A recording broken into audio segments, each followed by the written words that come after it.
അടിമാലി കുമളി ദേശീയപാത നവീകരണം പ്രധാന ടൗണുകൾക്ക് ഭീഷണിയാകുമോ എന്ന ആശങ്ക. 30 മീറ്റർ വീതിയിൽ സ്ഥലം ഏറ്റെടുക്കുമ്പോൾ നിരവധി വ്യാപാര സ്ഥാപനങ്ങൾ പൊളിക്കേണ്ടി വരുമോ എന്ന കാര്യത്തിലാണ് ആശങ്ക നിലനിൽക്കുന്നത്. നിലവിൽ ബൈപ്പാസ് റോഡുകൾ ഉപയോഗിക്കുന്നു എന്നതിൽ കൃത്യമായ വ്യക്തതയില്ല.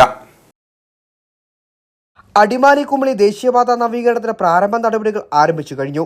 800 കോടി രൂപയോളം ചെലവ് പ്രതീക്ഷിക്കുന്ന പദ്ധതിക്ക് സ്ഥലമേറ്റെടുപ്പിന് മാത്രം 484 കോടി രൂപയാണ് ചെലവഴിക്കുന്നത്. അടിമാലിയിൽ നിന്നും ആരംഭിക്കുന്ന നവീകരണം പ്രധാന ടൗണുകൾക്ക് ഭീഷണിയാവുമോ എന്നതാണ് ആശങ്ക. 30 മീറ്റർ വീതിയിലാണ് സ്ഥലമേറ്റെടുപ്പ് നടക്കുന്നത്. ഭാവിയിലെ വികസനവും മുന്നിൽ കണ്ടുകൊണ്ടാണ് സ്ഥലമേറ്റെടുപ്പടക്കമുള്ള നടപടികൾ പൂർത്തിയാക്കുന്നത്.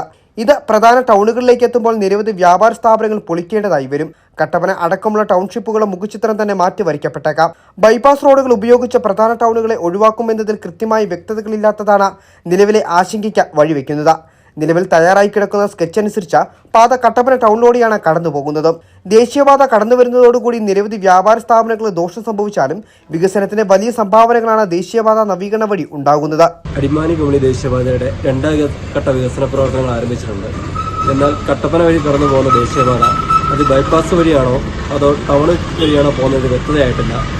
ടൗൺ വഴിയാണെങ്കിൽ 30 മീറ്ററിലാണ് ദേശീയപാതയുടെ വികസനത്തിന് വേണ്ടി സ്ഥലം ഏറ്റെടുക്കേണ്ടത്. അതിൽ 10 മീറ്റർ ടാറിങ് ചെയ്യേണ്ടതായിട്ടുണ്ട്. ഇത് 10 മീറ്റർ ടാറിങ്ങും 30 മീറ്റർ വീതിയും വരുമ്പോൾ തന്നെ കൂടുതൽ വ്യാപാര സ്ഥാപനങ്ങളെ അത് പ്രതികൂലമായിട്ട് ബാധിക്കുന്നതാണ്. ഇതിന് വ്യക്തത വരുത്തേണ്ടതാണ്. മികച്ച വീതിയിലും ആധുനിക നിലവാരത്തിലുമുള്ള പാത നിരവധി പ്രദേശങ്ങളുടെ വികസനത്തിന് വഴിതെളിക്കും. വിനോദസഞ്ചാര മേഖലയ്ക്കുണ്ടാകുന്ന ഉണർവ് പ്രധാന ടൗണുകളിലെ വിവിധ വ്യാപാരങ്ങൾക്കും സ്ഥാപനങ്ങൾക്കും ഗുണം ചെയ്യും. അതിവേഗം വളരുന്ന ഇടുക്കി ജില്ലയിലെ കൊച്ചു പട്ടണങ്ങളുടെ വളർച്ചയ്ക്ക് വേഗത വർദ്ധിക്കും.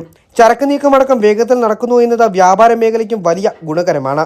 ഒപ്പം സാധന സാമഗ്രികൾ വാങ്ങുന്നതിനായി മറ്റ് ജില്ലകളെ ആശ്രയിക്കുന്ന ഇടുക്കി ജില്ലയിലെ വിവിധ മേഖലയിലുള്ളവർ പ്രധാനമായി വളർച്ച പ്രാപിക്കുന്ന കട്ടപ്പന അടക്കമുള്ള നഗരങ്ങളിലേക്ക് എത്തും.